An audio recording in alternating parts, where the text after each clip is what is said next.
Hello kids, आज आपण transportation in animals and प्लांट्समधला शेवटचा 4th पार्ट आपण बघणार आहोत.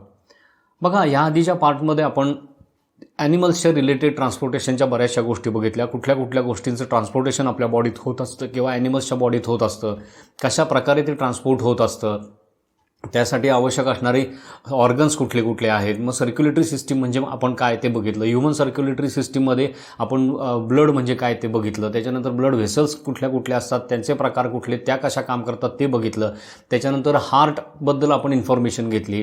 त्याच्यानंतर आपण बघितलं की एक्सक्रिशन इन द ॲनिमल्स हा पार्ट आपण बघितला. त्याच्यामध्ये 3 टाईप बघितले ॲनिमल्स एक्सक्रिशनचे. त्याच्यानंतर एक्सक्रिटरी सिस्टीम बघितली. ह्युमन बॉडीमध्ये कुठले कुठले बॉडी ऑर्गन्स एक्सक्रिशनमध्ये हेल्प करतात ते आपण बघितलं. तर हे जे मागच्या 3 पार्टमध्ये आपण बघितलेलं आहे. आता ह्या पार्टमध्ये आपण बघणार आहोत की हे जे ट्रान्सपोर्टेशन आहे हे प्लांट्समध्ये कसं होतं. Transportation in plants. Plants too need elaborate circulatory system to distribute food and collect waste from different parts of the plant. बघा, प्रत्येक लिव्हिंग ऑर्गॅनिझममध्ये हे मेटाबॉलिझम हे चालू असतं, फूडचं युटिलायझेशन चालू असतं, त्याच्यानंतर बऱ्याचशा न्यूट्रिएंट्सचं ॲब्झॉर्प्शन चालू असतं, त्याचं बॉडीमध्ये युटिलायझेशन चालू असतं. हे मेटाबॉलिझम होत असताना वेगवेगळे वेस्ट प्रॉडक्ट तयार होत असतात. मग हे सगळं प्लांट्समध्ये सुद्धा घडत असतं आणि त्यासाठी सुद्धा त्यांना एका सर्क्युलेटरी सिस्टीमची ह्या डिस्ट्रीब्युशनसाठी किंवा फूड डिस्ट्रीब्युशनसाठी, वेस्ट कलेक्शनसाठी वेगवेगळे पार्टमधनं ह्या गोष्टी सप्लाय करण्यासाठी आणि तिथनं त्या कलेक्ट करण्यासाठी एक इलॅबोरेट सर्क्युलेटरी सिस्टीमची गरज प्लांटना सुद्धा असते. Plants have a well developed transport system called the vascular system. प्लांट्समध्ये सुद्धा एक व्यवस्थित डेव्हलप झालेली, फुल्ली डेव्हलप झालेली एक सर्क्युलेटरी किंवा ट्रान्सपोर्ट सिस्टीम असते. त्याला म्हणलं जातं व्हॅस्क्युलर सिस्टीम. व्हॅस्क्युलर सिस्टीम का म्हणलं जातं? कारण हे व्हेसलच्या फॉर्म्समध्ये ही सिस्टीम तिथं प्लांटमध्ये प्रेझेंट असते. That is why it is called vascular system. खाली एक पिक्चर तुम्हाला दिसतंय बघा, त्याच्यामध्ये प्लांटचं स्टेम दाखवलेलं आहे.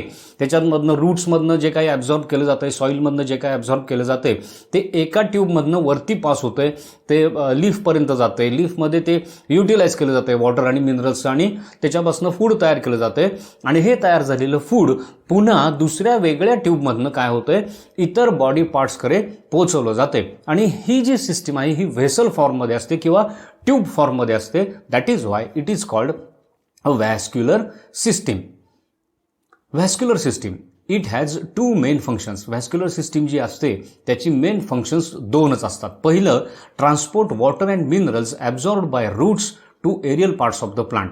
ही व्हॅस्क्युलर सिस्टीमचं पहिलं मेन फंक्शन काय, तर रूट्सनी जे काही वॉटर मिनरल हे सॉईलमधनं जे ॲब्झॉर्ब केलेलं आहे ते जे प्लांट्सचे एरियल पार्ट्स आहेत, स्टेम आहे, फ्लॉवर आहे, बर्ड आहे, फ्रूट्स आहेत, लीव्ज आहेत, तिथपर्यंत ते वॉटर अँड मिनरल सप्लाय करणं किंवा ट्रान्सपोर्ट करणं हे एक त्याचं फंक्शन असतं. आणि दुसरं फंक्शन आहे transport food synthesised in leaves to all other parts of the plants. आणि लीफमध्ये क्लोरोफिलच्या हेल्पनी जे फूड सिंथेसिस केलं जातं, फूड तयार केलं जातं, ते फूड जे आहे ते प्लांटच्या सगळ्या पार्ट्सना म्हणजे अप टू द रूट आणि अपायकल बड किंवा स्टेमची जी टॉपची ग्रोईंग बड असते तिथपर्यंत पोहोचवण्याचं काम सुद्धा ही व्हॅस्क्युलर सिस्टीमच प्लांट्समध्ये करत असते. The vascular system is organized into bundles called vascular bundles which form a continuous network in the entire plant. आता ह्याच्यात आपण बघितलं किंवा ह्या शेजारच्या डायग्राममध्ये सुद्धा तुम्हाला दिसतंय, ब्ल्यू कलरनी जे दाखवलेलं आहे ते आत ॲब्झॉर्ब केलेलं मटेरियल आहे आणि येलो कलरनी जे दाखवलेलं आहे ते त्या लीफमध्ये तयार झालेलं फूड आहे.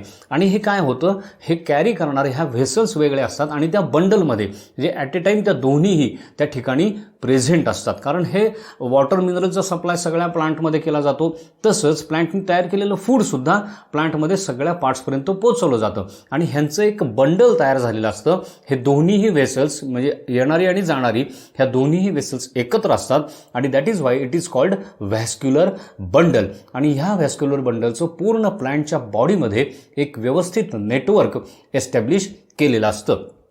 Vascular bundles has 2 types. आता ही व्हॅस्क्युलर बंडल्स जे आहेत हे 2 प्रकारचे असतात. One is xylem and another is phloem. म्हणजे त्याच्यात जर बघितलं तुम्ही तर एक वरती जाणारं म्हणजे ब्ल्यू कलरचं जे दिसतंय ते काय आहे तर सॉईलमधनं ॲब्झॉर्ब केलेलं मिनरल्स आहेत, वॉटर आहे. आणि जे येलो कलरचं दिसतंय ते काय आहे ते फोटोसिंथेसिसमध्ये तयार झालेलं फूड जे आहे ते प्लांटच्या सगळ्या पार्टमध्ये पोचवलं आहे.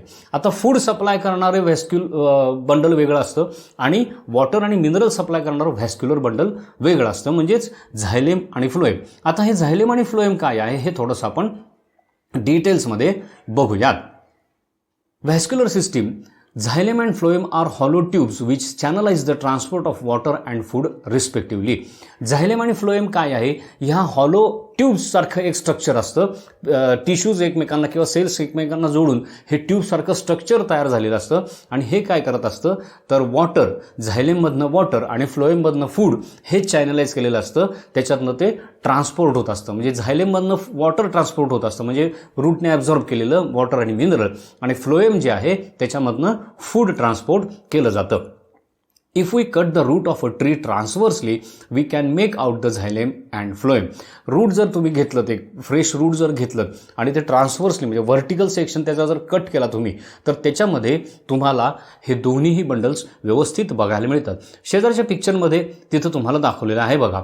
एक पहिली डायग्राम आहे, त्याच्यामध्ये झायलेम आणि फ्लोएमच्या टिश्यू दिसत आहेत तुम्हाला, ज्याच्यात अप ॲरो केलेला आहे त्यात पार्ट झायलेमचा आहे आणि दुसऱ्या साईडला डाऊन ॲरो जो दिसतोय तो पार्ट आहे तो फ्लोएमचा आहे. आणि त्याच्या शेजारी एक ग्रीन कलरचा कट सेक्शन किंवा क्रॉस सेक्शन तुम्हाला दाखवला आहे. त्याच्यामध्ये आतल्या बाजूला जर तुम्ही बघितलं तर झायलेम आणि फ्लोएम ही दोन बंडल एकत्रित तिथं तुम्हाला दाखवलेली आहेत. ही अशीच बंडल एकत्र असतात आणि ही असंच संपूर्ण प्लांटमध्ये, एंटायर प्लांट बॉडीमध्ये त्यांचं सर्क्युलेशन किंवा पूर्ण प्लांटमध्ये त्यांचं नेटवर्क तयार झालेलं असतं. आता ह्याच्यातलं पहिलं आपण बघूया ते म्हणजे झायलेम tissue. It transports water and dissolved minerals in upward direction from roots through stem to leaves against the force of gravity. झायलेम काय करत असतं तर जे सॉईलमधनं जे डिझॉल्व झालेले मिनरल्स किंवा वॉटर हे रूटनी जे ॲब्झॉर्ब केलेलं असतं ते वरच्या डायरेक्शनमध्ये स्टेममधनं लीव्जपर्यंत पोचवायचं काम झायलेम करत असतं. आणि ही जी सगळी ॲक्शन आहे ही ग्रॅव्हिटीच्या अगेन्स्ट म्हणजे ग्रॅव्हिटीच्या अँटी डायरेक्शनमध्ये हे काम चालू असतं, अपवर्ड डायरेक्शनमध्ये. Upward movement of water and minerals in the plant is called ascent of sap. ही जी अपवर्ड मुवमेंट आहे कशाची, वॉटर आणि डिझॉल्व्ड मिनरल जे रूटनी सॉईलमधनं ॲब्झॉर्ब केलेलं आहे आणि जे टुवर्ड सन म्हणजे अगेन्स्ट ग्रॅव्हिटी वरती अपवर्ड ढकललं जातं किंवा मूव्ह केलं जातं, ही जी मुवमेंट आहे त्याला म्हटलं जातं असेंट ऑफ सॅप. शेजारच्या डायग्राममध्ये तुम्हाला झायलेम टिश्यू दाखवलेले आहेत आणि त्याच्यातनं वॉटर आणि ते डिझॉल्व्ड मिनरल ब्ल्यू कलरचे डॉट्स असे वरच्या डायरेक्शनमध्ये फ्लो होताना त्या रेड ॲरोनी दाखवलेले आहेत. तसंच मगाची जी डायग्राम होती पलीकडे दाखवलेली आहे त्याच्यामध्ये ब्ल्यू कलरनी ते इंडिकेट केलेलं आहे, that is nothing but ascent. हे वॉटर आणि डिझॉल्व्ड मिनरल जे एकत्र रूटमध्ये ॲब्झॉर्ब केले जातात that is called sap of the plant. आणि ॲसेंट म्हणजे वरच्या डायरेक्शन अपवर्ड मुवमेंट त्याची, म्हणून याला म्हटलं जातं ascent of sap. Water rises in the xylem due to the following reasons. आता झायलेममध्ये हे वॉटर वरती कसं सरकतं बघा. ह्युमन बॉडीमध्ये किंवा ॲनिमल बॉडीमध्ये आपलं हार्ट जे आहे हे पंपचं काम करत असतं, हे पुढं मागं पुश करायला. पण प्लांटमध्ये जर तुम्ही बघितलं तर असा कुठलाही पंप नाही आहे. मग हे पाणी अँटी ग्रॅव्हिटी डायरेक्शनमध्ये वरच्या बाजूला कसं राईज होतं, त्याच्यासाठी दोन रिझन मेन आहेत. Pressure caused by absorption of water from soil. Water जे आहे सॉईलमधलं ही रूट्स काय करत असतात, कंटिन्यूस ॲब्सॉर्ब करत असतात वॉटर आतमध्ये त्यांच्या सेल्समध्ये. त्याच्यामुळं काय होतं, आतल्या पाण्यावरती प्रेशर क्रिएट होतं आणि ते वरच्या दिशेला ऑटोमॅटिकली ढकललं जातं. आणि दुसरी गोष्ट आहे दॅट इज कॉल्ड ट्रान्सपिरेशन पूल. हा ट्रान्सपिरेशन पूल काय आहे हे आपण डिटेलमध्ये बघणार आहोत, पण शेजारच्या डायग्राममध्ये तुम्हाला दाखवलेले बघा. तुम्हाला एक गोष्ट माहिती आहे, प्लांटच्या लीव्जमधनं कंटिन्युअस वॉटर व्हेपरच्या फॉर्ममध्ये वॉटर बाहेर टाकलं जात असतं. आणि हे जे वॉटर टाकलं जात असतं त्याच्यामुळे काय होतं, ह्या झायलेम बंडलमध्ये ह्या टिश्यूजमध्ये एक निगेटिव्ह प्रेशर तयार होतं, वरती व्हॅक्यूम क्रिएट होतं आणि त्या व्हॅक्यूममुळे काय होतं, खालनं येणारे पाणी आहे ते पुन्हा वरती पुल करून घेतलं जातं. शेजारची डायग्राम जर तुम्ही बघितली तर त्याच्यात तुम्हाला ते दाखवलेलं आहे बघा. आणि दॅट इज कॉल्ड ट्रान्सपिरेशन पूल. हे आपण डिटेलमध्ये पुढे बघणारच आहोत. आता त्याचा दुसरा पार्ट आहे that is called phloem. It carries food synthesised by leaves to all the parts of the plant. फ्लोएमचं काम काय आहे, जे लिव्हजमध्ये फूड सिंथेसाइज केलं जातं, कार्बन डायऑक्साईड घेतला जातो एअरमधनं, वॉटर आणि मिनरल्स रूट्स सॉईलमधनं घेतात आणि त्यांचं सनलाईटच्या प्रेझेन्समध्ये त्यांचं सिंथेसिस होतं, दॅट इज कॉल्ड फोटोसिंथेसिस, आणि फूड प्रिपेअर होतं. हे लीफमध्ये तयार झालेलं फूड हे प्लांटच्या सगळ्या पार्टपर्यंत, ग्रोईंग पार्टपर्यंत, म्हणजे ज्याची ग्रोथ होत असते, जिथं सेल डिव्हिजन होऊन जिथं फूडची गरज असते, न्यूट्रिएंट्सची गरज असते, अशा सगळ्या पार्टपर्यंत हे फूड पोचवण्याचं, सप्लाय करण्याचं, कॅरी करण्याचं काम हे फ्लोएम्स करत असतात. It involved in translocation. Translocation जे प्रोसेस आहे ती ह्या फ्लोएम थ्रू होत असते. ट्रान्सलोकेशन म्हणजे काय? The movement of food substances generated by photosynthesis to growing tissues and storage tissues of a plant. Translocation म्हणजे काय? तर हे जे लीफमध्ये जे फूड जनरेट केलेलं आहे, फूड सबस्टन्सेस जे तयार झालेले आहेत फोटोसिंथेसिसनी, ते प्लांटच्या सगळ्या ग्रोईंग टिश्यूजकडे आणि जिथं जिथं हे फूड स्टोअर केलं जातं अशा सगळ्या स्टोरेज टिश्यूकडे हे फूड जे आहे हे मूव्ह करणं किंवा कॅरी करणं, ही जी मुवमेंट आहे किंवा ही जी प्रोसेस आहे दॅट इज कॉल्ड ट्रान्सलोकेशन. आता शेजारच्या डायग्राममध्ये तुम्हाला दोन्ही दाखवलं आहे बघा. फ्लोएम दाखवलेलं आहे. फ्लोएममध्ये टू अँड फ्रो मुवमेंट दाखवलेली आहे. काही डाऊन ॲरो पण आहेत, काही अप ॲरो पण आहेत. म्हणजे काय? फूड पण तिथनं दोन्ही साईडला पास होत असतं. त्याच्या शेजारीच एक डायग्राम दाखवलेली आहे ज्याच्यामध्ये तुम्हाला ही जी प्रोसेस आहे ट्रान्सलोकेशनची ही प्रॉपर वेनी दाखवलेली आहे बघा. इथं झायलेममधनं वॉटर आणि मिनरल्स वरती येत आहेत.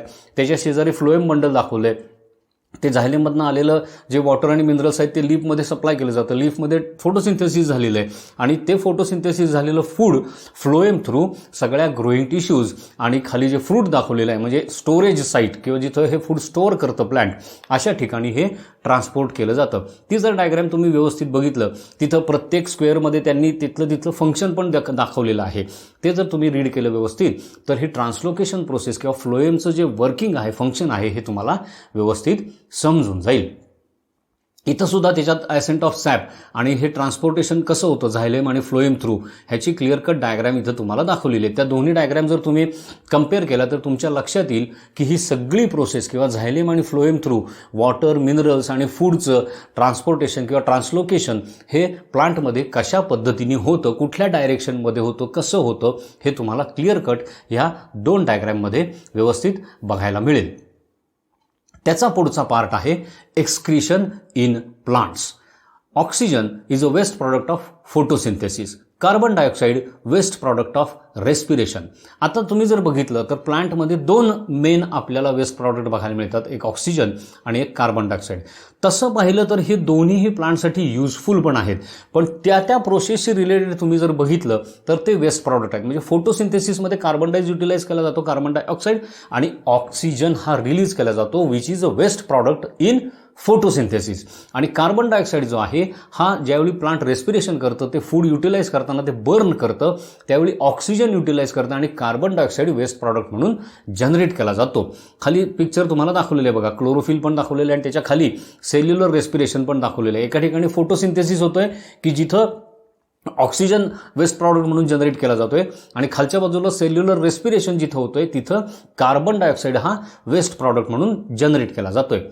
Carbon dioxide produced during respiration is normally used up during photosynthesis. आता ज्यावेळी डे टाईमला रेस्पिरेशन तर कंटिन्युअस प्लांटचं चालू असतं डे नाईट, फोटोसिंथेसिस मात्र फक्त डे टाईमला चालू असतं. मग डे टाईमला ज्यावेळी फोटोसिंथेसिस चालू असतं त्यावेळी रेस्पिरेशनमध्ये तयार झालेला कार्बन डायऑक्साईड जो वेस्ट प्रॉडक्ट आहे रेस्पिरेशनचा, तो फोटोसिंथेसिससाठी युजली वापरला जातो आणि तिथं तो युटिलाइज केला जातो. तिथं तयार झालेला फोटोसिंथेसिसमधला ऑक्सिजन आहे तो पुन्हा रेस्पिरेशनसाठी वापरला जातो. म्हणजे प्लांटच्या आतमध्येच हे दोन्ही गॅसेस काय केले जातात, युटिलाइज केले जातात. एका प्रोसेसचा वेस्ट हा दुसऱ्या प्रोसेससाठी रॉ मटेरियल आहे आणि त्या प्रोसेसमधला रॉ मटेरियल युटिलाइज झाल्यानंतर तयार होणारं वेस्ट आहे ते पहिल्या प्रोसेससाठी रॉ मटेरियल आहे. त्यामुळं ज्यावेळी फोटोसिंथेसिस आणि रेस्पिरेशन दोन्ही चालू असतं त्यावेळी हे गॅसेस प्लांटच्या आतल्या आतच युटिलाइज केले जातात किंवा वापरले केले जातात. नंतरचा वेस्ट प्रॉडक्ट कुठला आहे? Water. It is a waste product of photosynthesis आणि रेस्पिरेशन. आता तुम्ही म्हणाल की वॉटर तर प्लांटला गरजेचं आहे आणि इथं आपण वेस्ट प्रॉडक्ट त्याला का म्हणतोय? कारण वॉटर हे ज्यावेळी रॉ मटेरियल म्हणून फोटोसिंथेसिस वापरलं जातं, फोटोसिंथेसिसमध्ये फोटोसिंथेसिस झाल्यानंतर हे वॉटर जे आहे it is a waste product for the plant. हे लक्षात घ्या. रेस्पिरेशनमध्ये सुद्धा तसंच आहे. वॉटर हे मीडियम म्हणून वापरलं जातं, पण एकदा ती प्रोसेस कंप्लीट झाली, फोटोसिंथेसिस असू दे, रेस्पिरेशन असू दे, ही प्रोसेस कंप्लीट झाल्यानंतर जे वॉटर शिल्लक राहतं it is waste product for that plant. मग ह्याचं काय होतं? Excess water is eliminated by the process of transpiration. हे जे एक्सेस वॉटर प्लांटमध्ये येतं हे काय केलं जातं? लिव्हजमधनं जे स्टोमॅटा असतात त्याच्यातनं व्हेपर फॉर्ममध्ये काय केलं जातं? प्लांटमधनं बाहेर टाकून दिलं जातं किंवा एलिमिनेट केलं जातं. खाली तुम्हाला दोन्ही डायग्राम दाखवलं आहे. लिव्ह दाखवलं आहे, त्याच्यावरती ते त्याचा ब्लो केलेला सेक्शन दिसतोय, त्याच्यात स्टोमॅटा दिसत आहेत आणि त्याच्यातनं वॉटर वेपर बाहेर पडताना दाखवलं आहे. तसंच त्याच्या पलीकडच्या डायग्राममध्ये ट्रान्सपिरेशन म्हणजे काय? आता ही जी प्रोसेस आहे ह्याला म्हटलं जातं ट्रान्सपिरेशन. कुठली? एक्सेस वॉटर प्लांटच्या स्टोमॅटा थ्रू, लिव्हच्या स्टोमॅटा थ्रू ॲटमॉस्फिअरमध्ये एलिमिनेट करणं, ॲटमॉस्फिअरमध्ये टाकून देणं, ही जी प्रोसेस आहे दॅट इज कॉल्ड ट्रान्सपिरेशन. ती प्रोसेस तुम्हाला पलीकडच्या डायग्राममध्ये दिसते. रूट्समधनं वॉटर आत बॉडीत एंटर करते, नंतर लिफमध्ये ते युटिलाइज होतं फोटोसिंथेसिससाठी आणि रिमेनिंग वॉटर हे लिफ थ्रू काय होतंय? ट्रान्सपिरेशन थ्रू स्टोमॅटातनं बाहेर टाकलं जाते. This is very important process in the plant. कुठली? ट्रान्सपिरेशन. कारण ह्या ट्रान्सपिरेशनवरती बऱ्याचशा गोष्टी ह्या प्लांटमध्ये घडत असतात, happening because of this transpiration. आता पुढचं आपण बघूया. आत्तापर्यंत आपण बघितलं कार्बन डायऑक्साईड, ऑक्सिजन आणि वॉटर ह्यांचं सिंथेसिस कसं होतं, त्यांचं युटिलायझेशन कसं होतं आणि ते वेस्ट प्रॉडक्टमध्ये कन्व्हर्ट झाल्यानंतर त्यांचं एलिमिनेशन प्लांटमधनं कसं होतं. आता इतर काही गोष्टी ज्या प्लांटमध्ये वेस्ट प्रॉडक्ट तयार होतात ते कुठल्या मेथडनी प्लांटमधनं एक्सक्रीट केले जातात. Some methods of excretion in plants. Plants release several secretions stored in large vacuoles in various parts of plants such as bark and stem. प्लांटमध्ये ज्यावेळी हे सगळं मेटाबॉलिझम चालू असतं, फूड तयार केलं जातं, प्लांटची ग्रोथ होत असते, नवीन सेल तयार होत असतात, काही डेड सेल असतात त्यांचं सिंथेसाइज केलं जातं, त्या एलिमिनेट केल्या जातात.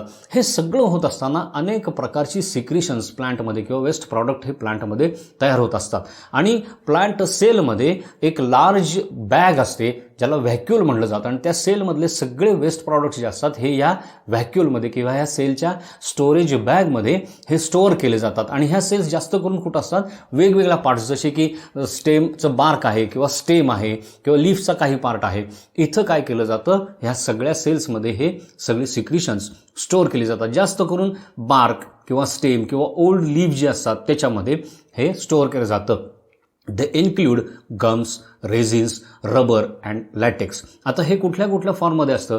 गम तुम्ही बघता, बाभळू किंवा लिंबाच्या झाडाला जर तुम्ही टोकरलं थोडंसं स्टेम त्याचं, तर त्याच्यातून असा चिकट असा पदार्थ बाहेर येतो, ट्रान्सपरंट. शेजारच्या पिक्चरमध्ये 2 ठिकाणी दाखवलेले आहे बघा, दॅट इज गम. काही ठिकाणी ते रेझिन फॉर्ममध्ये असतं. रबर म्हणजे व्हाईट कलरचा असा त्याच्यातनं बाहेर येतं, त्याला लॅटेक्ससुद्धा म्हटलं जातं. ते पण तुम्हाला शेजारच्या पिक्चरमध्ये 2 ट्रीजमध्ये दाखवलेलं आहे. रुई किंवा आपण जे मारुतीला जी माळ घालतो आपण रुईच्या पानाची, ते जर पान तोडलं तर त्याच्यातनं व्हाईट कलरचं असं सिक्रेशन तुम्हाला बाहेर आलेलं दिसतं, दॅट इज लॅटेक्स. म्हणजे ह्या 3-4 वेगवेगळ्या फॉर्ममध्ये ही सिक्रेशन त्या प्लांटच्या बॉडीमध्ये स्टोअर केले जातात. ज्याच्यापासून रबर बनवलं जातं that is also a waste product of that plant, that is LaTeX.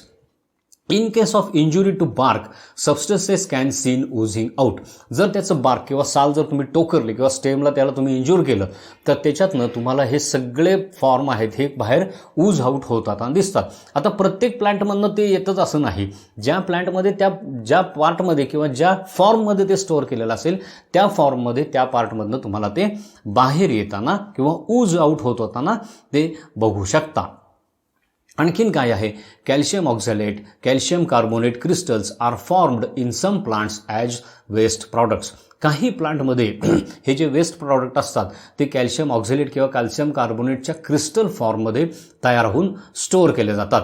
These crystals are found in leaves and stems of many plants such as spinach, rhubarb and water hyacinth. आता हे जे crystal form होतात हे कशामुळे होतात? तर त्या प्लांटमध्ये काही विशिष्ट प्रकारच्या केमिकल रिॲक्शन होतात आणि त्याच्यामधनं हे कॅल्शियम ऑक्झॅलेट किंवा कॅल्शियम कार्बोनेट किंवा कॅल्शियम फॉर्ममधनं जे वेस्ट तयार होतं त्या वेस्टचं ते क्रिस्टलायझेशन करतात आणि हे क्रिस्टल्स त्या प्लांटच्या लिव्हजमध्ये किंवा स्टेम्समध्ये हे साठवून ठेवलं जातात. स्पिनच म्हणजे आपण जो घरी पालक खातो त्याच्या प्लांटमध्ये तुम्हाला ते स्टोअर झालेले दिसतील. शेजारी डायग्राममध्ये तुम्हाला दाखवलेत बघा ते क्रिस्टल कुठल्या फॉर्ममध्ये असतात, त्याचे शेप कसे असतात. रुबाबमध्ये पण दाखवलेले आणि स्पिनचमध्ये पण दाखवले. तसंच एक कॉमन एक्झाम्पल मी तुम्हाला सांगतो. बऱ्याच वेळेला आपल्या घरी आळूची भाजी केली, आळू माहिती आहे तुम्हाला, मोठ्या लीफचा असा तो हे असतं, त्याला एक स्लेंडर असं लॉंग स्टेम असतं. त्याची भाजी केल्यानंतर काही वेळेला आपण खाल्ली भाजी की घशामध्ये खाजतं किंवा तोंडामध्ये असं टोचल्यासारखं आपल्याला काहीतरी जाणवतं. That is nothing but these crystals. आळूचं जे देठ असतं त्याच्यामध्ये सुद्धा हे क्रिस्टल्स जे असतात हे स्टोअर केलेले असतात. किंवा दुसरी गोष्ट, तुम्ही जर शुगरकेन फील्डमध्ये कधी गेला असाल तर त्या शुगरकेनचं जे लीफ असतं त्याने आपल्या बॉडीला किंवा स्किनला कट जातो, कारण का ती शार्प एज नसते. तर हे जे क्रिस्टल्स असतात हे त्याची टोकं त्या लीफच्या मार्जिनमधनं बाहेर आलेली असतात आणि त्याच्यामुळे त्याला एक शार्प एज तयार झालेली असते. So in this form calcium oxalate किंवा कॅल्शियम कार्बोनेटचे क्रिस्टल्स हे सुद्धा वेस्ट प्रॉडक्ट म्हणून काही प्लांटमध्ये एक्सक्रीट केले जातात किंवा स्टोअर केले जातात. आता काही मेन प्रॉडक्ट्सचं एक्सक्रिशन प्लांटमध्ये कसं होतं हे आपण बघूया. Main products excreted by plants. त्याच्यातलं पहिलं आहे carbon dioxide and oxygen. Carbon dioxide is given out during respiration and oxygen during photosynthesis. हे आपण मगाशी बघितलं. रेस्पिरेशनमधनं कार्बन डायऑक्साईड बाहेर पडतो आणि फोटोसिंथेसिस प्रोसेसमधनं ऑक्सिजन बाहेर येतो. Excess water excreted in vapour form through stomata. जे एक्सेस वॉटर असतं, जे प्लांटमध्ये जास्त गरजेचं नसतं, ते स्टोमॅटातनं व्हेपर फॉर्ममध्ये ट्रान्सपिरेशन प्रोसेसमधनं बाहेर काढून टाकलं जातं. Excessive salts, high level of salt in water or in soil get deposited as waste products in plants in the form of crystals. मग अशी जे कॅल्शियम कार्बोनेट किंवा कॅल्शियम ऑक्झॅलेटचे क्रिस्टल्स जे बघितले आपण, जर एक्सेस सॉल्ट रूटमधनं ॲब्झॉर्ब केले गेले त्या वॉटरमधनं, तर ते सुद्धा काय केले जातात. आता ते एक्सक्रीट करू शकत नाही प्लांट, मग ते काय करतं, त्याचं क्रिस्टलायझेशन करून सेल्समध्ये वेगवेगळ्या ठिकाणी ते स्टोअर करून ठेवलं जातं. Gums, resins, latex. Older plants get rid of their toxic waste in the form of gums, resins and latex. जी जुनी झाडं असतात ज्याला आपण ट्रीज म्हणतो, अशा ट्रीजमध्ये हे जे टॉक्सिक वेस्ट किंवा जे वेस्ट प्रॉडक्ट्स असतात हे गम्स, रेझिन किंवा लॅटेक्सच्या फॉर्ममध्ये स्टोअर केले जातात. आता हे गम, रेझिन, लॅटेक्स हे जे आहे ह्याचं सुद्धा आपण युटिलायझेशन करत असतो आपल्यासाठी. ते काही प्रोसेससाठी हे रॉ मटेरियल आहे. बघा डिंक जो आहे तो आपण खाण्यामध्ये सुद्धा वापरतो. रेझिन किंवा लॅटेक्सपासून वेगवेगळे पेंट्स बनवले जातात किंवा पेंटमध्ये मीडियम म्हणून वापरलं जातं. लॅटेक्सपासून रबर बनवलं जातं. म्हणजे त्याचे व्हेरियस युजेस, काही ठिकाणी मेडिसिन म्हणून पण त्याचा वापर केला जातो. तर अशा प्रकारे हे वेगवेगळे प्रॉडक्ट्स प्लांट काय करत असतं, एक्सक्रीट करत असतं. आता आपण ट्रान्सपिरेशन ही प्रोसेस थोडीशी डिटेल्समध्ये बघूया. Similar to sweat glands on our skin, plants to have openings on their leaves that allow water to escape. आपल्याला माहिती आहे, आपण ह्याच चॅप्टरच्या पहिल्या पार्टमध्ये बघितलं होतं की आपल्या स्किनमध्ये स्वेट ग्लँड्स असतात आणि त्याच्यातनं काय होतं, वॉटर किंवा आपल्या बॉडीतनं स्वेट बाहेर पडत असतो. सेम पद्धतीने प्लांट्सच्या लिव्सवरती किंवा जे प्लांट्सचे जे एरियल पार्ट्स आहेत त्याच्यावरती छोटे ओपनिंग्स असतात आणि त्याच्यामधनं हे वॉटर जे आहे हे कंटिन्युअस बाहेर पडत असतं. Plants need to breathe carbon dioxide from atmosphere for photosynthesis or change sunlight into usable energy. Plants काय करत असतात, स्टोमॅटा थ्रूज ॲटमॉस्फिअरमधला कार्बन डायऑक्साईड ब्रीद इन करत असतात, म्हणजे आत घेत असतात आणि तो सनलाईटचं युजेबल एनर्जीमध्ये सिंथेसिस करण्यासाठी किंवा ट्रान्सफॉर्म करण्यासाठी, चेंज करण्यासाठी फोटोसिंथेसिस या प्रोसेसमध्ये तो गॅस वापरत असतात. They also need to release oxygen back in to the atmosphere as a waste product of cellular process. आता ह्याच प्रोसेसमध्ये जो ऑक्सिजन तयार होतो तो वेस्ट प्रॉडक्ट त्यांना ॲटमॉस्फिअरमध्ये रिलीज करणं सुद्धा गरजेचं असतं. शेजारच्या डायग्राममध्ये लीफ दाखवलंय बघा, त्याच्यात कार्बन डायऑक्साईड आतमध्ये घेतला जातोय, ऑक्सिजन बाहेर टाकला जातोय आणि ग्लुकोज जे तयार होतंय ते आतमध्ये स्टोअर करून ठेवलं जातंय. म्हणजे वॉटर आणि कार्बन डायऑक्साईड आत घेतला जातो आणि ऑक्सिजन काय केला जातो, ह्या प्रोसेसमध्ये बाहेर टाकला जातो. So this is the excretion of oxygen you can say. आणि वॉटर जे बाहेर पडतं that is because of transpiration. Gases exchange occurs through stomata present in leaves and while this happens some water is lost from the plant. आता हे जे stomata आहेत, शेजारी picture दाखवलेले बघा, प्लांट दाखवलेलं आहे, त्याचा लीफचा ब्लोअप दाखवला आणि त्याच्यामध्ये तो स्टोमॅटा तुम्हाला दाखवलेला आहे. रेड कलरनी कार्बन डायऑक्साईड इंडिकेट केला आहे, तो त्या स्टोमॅटातनं आत घेतला जातो आणि त्याच स्टोमॅटामधनं वॉटर आणि ऑक्सिजन हा पुन्हा काय केला जातो, ॲटमॉस्फिअरमध्ये रिलीज केला जातो. आणि हे कशासाठी केलं जातं, गॅसियस एक्सचेंज पण तिथनंच होते आणि वॉटर आउटलेट किंवा वॉटर बाहेर जे टाकलं जातं ते पण तिथनंच होतं. प्लांटमध्ये ह्या गोष्टींसाठी, जसं आपल्या बॉडीमध्ये कार्बन डायऑक्साईड बाहेर टाकण्यासाठी लंग्स आहेत, ऑक्सिजन आत घेण्यासाठी लंग्स आहेत, वॉटर वेपर बाहेर टाकण्यासाठी स्किन आहे किंवा युरिनमधनं वॉटर बाहेर टाकलं जातं, तसं प्लांटमध्ये वेगवेगळे ऑर्गन सिस्टीम नाही आहे. इथं हे काम थ्रू स्टोमॅटाच केलं जातं. Evaporation of water from leaves generates a pool called transpiration pool that sucks water and dissolved nutrients from the soil up into the plant body. आता वरच्या दिशेने ट्रान्सपिरेशननी वॉटर बाहेर टाकलं जातंय. ही कंटिन्युअस व्हॅस्क्युलर बंडल जी आहे ही कंटिन्युअस ट्यूब असते. म्हणजे एका बाजूने ज्यावेळी वॉटर बाहेर टाकलं जातं त्यावेळी सक्शन प्रेशर क्रिएट होतं आणि खालचं पाणी जे आहे सॉईलमधलं ते रूटमधनं काय केलं जातं, वरती सक केलं जातं आणि त्याच्याबरोबरच डिझॉल्व्ड न्यूट्रियंट्स, बाकीच्या काही मिनरल्स, हे सगळं काय होतं त्या रूटमध्ये एंटर होतं किंवा वरच्या दिशेने प्लांटमध्ये हळूहळू ते पूल केलं जातं. शेजारच्या डायग्राममध्ये तुम्हाला ही दाखवली, रूट्स दाखवलेत, ब्ल्यू कलरचा तो वॉटरचा पाथ दाखवला आणि त्याच्या शेजारी क्रॉस सेक्शन्स दाखवलेले आहेत बघा. सगळ्यात खाली रूट दिसते, त्याच्यात ते वॉटर एंटर होतंय सॉईलमधनं, नंतर वरती व्हॅस्क्युलर बंडल दिसतंय, सगळ्यात वरती लीफचा क्रॉस सेक्शन दाखवला आहे, स्टोमॅटा दाखवला आणि त्याच्यानंतर ते वॉटर बाहेर पडताना दाखवलेलं आहे. जे जसं आपण स्ट्रॉमधनं ज्यावेळी वॉटर सक करतो किंवा कोल्ड्रिंक तुम्ही सक करता, स्ट्रॉतलं वरचं कोल्ड्रिंक तुमच्या तोंडात गेलं की खालचं कोल्ड्रिंक त्या स्ट्रॉमध्ये आत शिरत असतं. हे कशामुळे होतं, तर वरती जो पूल आपण क्रिएट करतो त्यांनी होतं. इथं ह्या ट्रान्सपिरेशनने जो वॉटर लॉस होतो, वरचं जे पाणी काढून टाकलं जातं, त्यामुळं खालच्या ट्यूबमध्ये सक्शन प्रेशर क्रिएट होतं आणि पाणी वर ओढलं जातं. Therefore, we can define transpiration as the loss of water from the leaves into air in the form of vapor. मग ट्रान्सपिरेशनची डेफिनेशन आपण कशी करू शकतो की लीव्समधनं एअरमध्ये वॉटर वेपरच्या फॉर्ममध्ये होणारा water loss is called transpiration. तीच डायग्राम पुन्हा तुम्हाला तिथं दाखवलेली आहे, त्याच्यावरनं बऱ्याचशा गोष्टी तुम्हाला क्लिअर होतील. आता हे ट्रान्सपिरेशन प्रोसेस जी आहे ह्याचा सुद्धा रेट जो आहे हा कमी जास्त होत असतो. ते कुठले कुठले फॅक्टर्स आहेत, factors affecting the rate of transpiration. Higher temperature higher the rate of transpiration. ज्यावेळी बाहेर ॲटमॉस्फिअरमध्ये टेम्परेचर जास्त असतं त्यावेळी ॲटोमॅटिकली इव्हॅपोरेशन रेट वाढतो आणि ट्रान्सपिरेशनचा पण रेट वाढतो. More the humidity in air less is the transpiration. बाहेरच्या एअरमध्ये जर ह्युमिडिटीज म्हणजेच वॉटर व्हेपरचं जर पर्सेंटेज किंवा प्रमाण जर जास्त असेल तर त्यावेळी ट्रान्सपिरेशन लेस रेट काय होतो, कमी होतो. Wind speed increases the rate of transpiration. Wind speed जर विंड जास्त जर जोरात असेल तर त्याच्यामुळे सुद्धा काय होतं, वॉटरच्या व्हेपर्स फास्ट व्हायला लागतात आणि ट्रान्सपिरेशनचा रेट त्याच्यामुळे सुद्धा वाढतो. म्हणजे हाय टेम्परेचरमुळे ट्रान्सपिरेशनचा रेट वाढतो, विंड स्पीडमुळे रेट वाढतो आणि ह्युमिडिटी जास्त असेल तर रेट कमी होतो. ह्युमिडिटी कमी झाली की पुन्हा तो रेट वाढतो. आणखीन काय आहेत, light causes stomata to open which increases transpiration. Light ज्यावेळी सनलाईट असतो ज्यावेळी त्यावेळी काय होतात, स्टोमॅटा हे ओपन होतात आणि त्याच्यामुळे सुद्धा त्याच्यातनं ट्रान्सपिरेशनचा रेट वाढतो.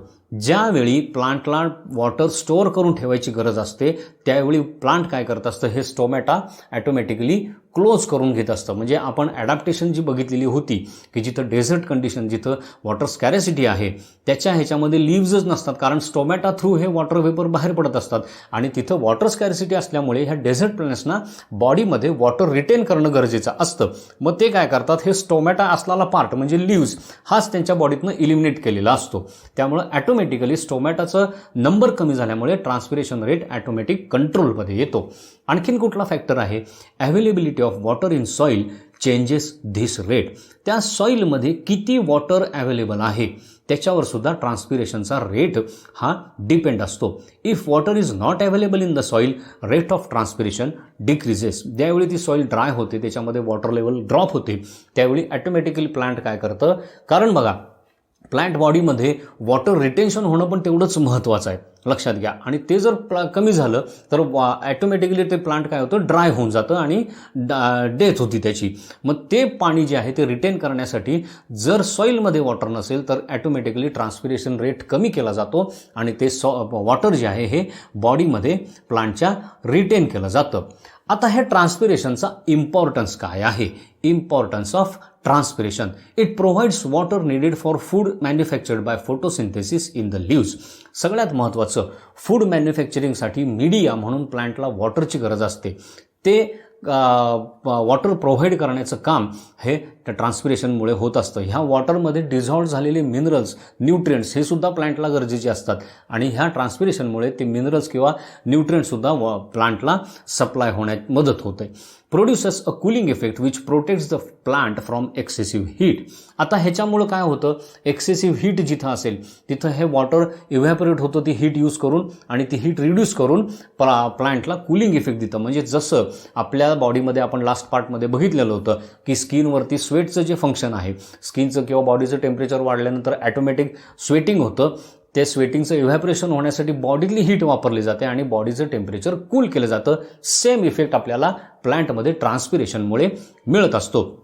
Water is transported upwards from roots to leaves by generating transpiration pull. ह्या ट्रान्सपिरेशनमुळे जे निगेटिव्ह प्रेशर किंवा ट्रान्सपिरेशन पूल जो क्रिएट होतो त्याच्यामुळे रूटमध्ये ॲब्झॉर्ब झालेलं पाणी हे लिव्सपर्यंत पोहोचवण्याचं अपवर्ड मुवमेंटचं काम सुद्धा ट्रान्सपिरेशनमुळेच पॉसिबल झालेलं आहे. सो इतकं ह्या गोष्टी आहेत की ज्याच्यावरती ट्रान्सपिरेशनवरती ह्या सगळ्या गोष्टी अवलंबून आहेत. म्हणजे जर थोडक्यात जर बघितलं तर प्लांटमधली ट्रान्सपोर्टेशन सिस्टीमसाठी ट्रान्सपिरेशन ही प्रोसेस खूप खूप इम्पॉर्टंट आहे. सो फ्रेंड्स, हा पार्ट आपला इथं संपलेला आहे. ह्या पार्टमध्ये आपण काय काय बघितलं, व्हॅस्क्युलर सिस्टीम म्हणजे काय, त्याचे दोन पार्ट कुठले कुठले, तर झायलेम आणि फ्लोएम हे आपण बघितलं. Transport of water and minerals in plants कशा पद्धतीने होतं ते आपण बघितलं. वेगवेगळे वेस्ट सबस्टन्सेस प्लांटमधनं कसे एक्सक्रीट केले जातात म्हणजे एक्सक्रिशन इन प्लांट्स आपण बघितलं. त्याच्यानंतर some methods of excretion in plants, काही जे इतर वेस्ट प्रॉडक्ट तयार होतात ते कसे एक्सक्रीट केले जातात. मेन प्रॉडक्ट एक्सक्रिटेड बाय प्लांट्स ते आपण बघितले. आणि सरतेशेवटी आपण ट्रान्सपिरेशन प्रोसेस, त्याच्यावरती अफेक्ट करणारे कुठले कुठले फॅक्टर्स आहेत आणि ट्रान्सपिरेशनचा इम्पॉर्टन्स काय, एवढं आपण ह्या चौथ्या पार्टमध्ये बघितलं. So friends, here ends the chapter transportation in animals and plants. आता ह्या चॅप्टरचं सुद्धा आपण सगळे व्हिडिओज असतील किंवा PPT आहे, स्लाइड्स आहेत, वर्कशीट आहे, क्विज आहे, हे सगळं आपल्या ॲपवरती, वेब पोर्टलवरती लोड केलेलं आहे. हे चारही पार्ट व्यवस्थित स्टडी करा, कारण बराचसा इथनं पुढचा बायोलॉजीचा पार्ट जो आहे त्याचा हा चॅप्टर हा बेस आहे. ह्या जर प्रोसेसेस तुम्हाला सगळ्या कळल्या, ह्युमन सर्क्युलेटरी सिस्टीम कशी काम करते, एक्सक्रिटरी सिस्टीम कशी काम करते, त्याचे वेगवेगळे पार्ट्स कुठले, त्यांचे वेगवेगळे फंक्शन्स कुठली, प्लांटमध्ये हे एक्सक्रिशन किंवा ट्रान्सपोर्टेशन कसं होतं, काय होतं, हा जर सगळा बेस तुम्ही जर पक्का केला तर हायर स्टँडर्ड्समध्ये तुम्हाला बायोलॉजिकल पार्ट जे आहेत ह्याच्याशी रिलेटेड हे समजायला खूप सोपं जाईल. So friends, here ends the chapter transportation in animals and plants. Thank you.